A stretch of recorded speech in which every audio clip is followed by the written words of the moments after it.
Morning, guys. I'm Zeus. I'm a CRNA at a community hospital, and today I'm in OB for an elective repeat C-section. I'll walk you through the workflow, the anesthetic plan, why we do what we do, and how we prepare for anything. Let's talk about C-sections.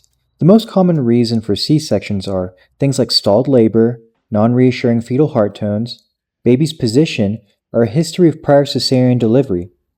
The type of anesthesia we use depends on a few things: how urgent the delivery is and the baby's condition, but most of the time, patients receive either spinal or epidural anesthesia. These neuroaxial techniques come with a lot of benefit. There's no airway manipulation, which means a much lower risk of aspiration, and less exposure of anesthesia drugs to the baby. Plus, the mom stays awake, which lets her be part of the birth experience, and it usually means less blood loss than compared to a general anesthetic. And as always, before any procedure, I make sure my equipment is ready, that all monitors are present, and suction is on and working. Here's the OR table prepped for a C-section, with the spinal anesthetic set up ready on the Mayo stand. I like to have everything laid out and ready to perform a smooth and efficient block.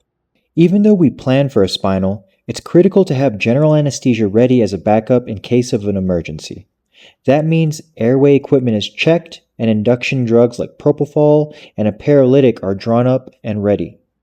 Being prepared ensures we can act fast if conversion is needed for mom or baby's safety. C-sections carry a high risk of significant hemorrhage, so we always have a hotline ready. And in high-risk cases, a level 1 rapid infuser may be set up to deliver fluids or blood quickly. It's also critical to have vasopressors ready to manage the hypotension caused by the spinal. Now, positioning is key for a successful spinal anesthetic.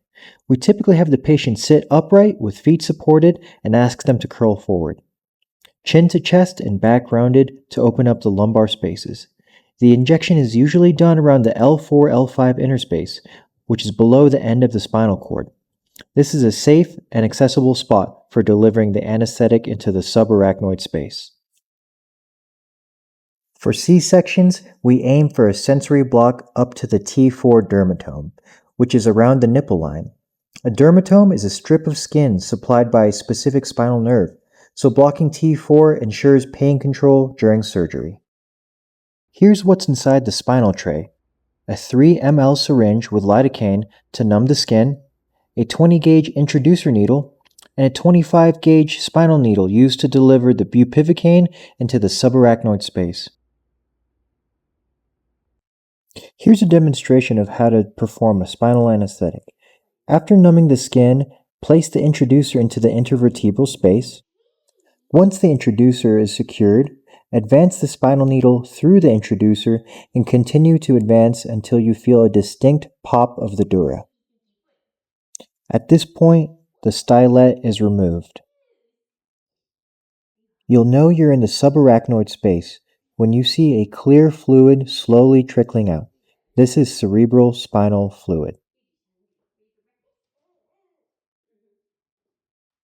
Once a flow of cerebral spinal fluid is confirmed, place the syringe containing spinal bupivacaine onto the spinal needle and slowly aspirate for cerebral spinal fluid backflow.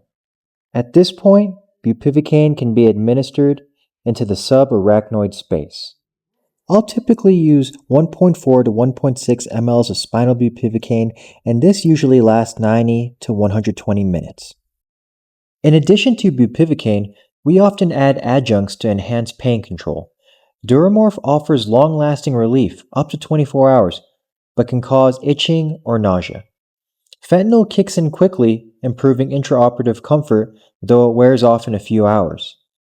Precedex can also be used to extend block duration with less risk of opioid-related side effects. Each has its pros and cons depending on the patient's needs. A tap block or transverse abdominis plane block is another option we use after a C-section to provide additional pain relief. It targets the abdominal wall nerves, helping reduce the need for opioids and improving comfort during recovery. I typically use 20 to 30 mLs of dilute local anesthetic for this block.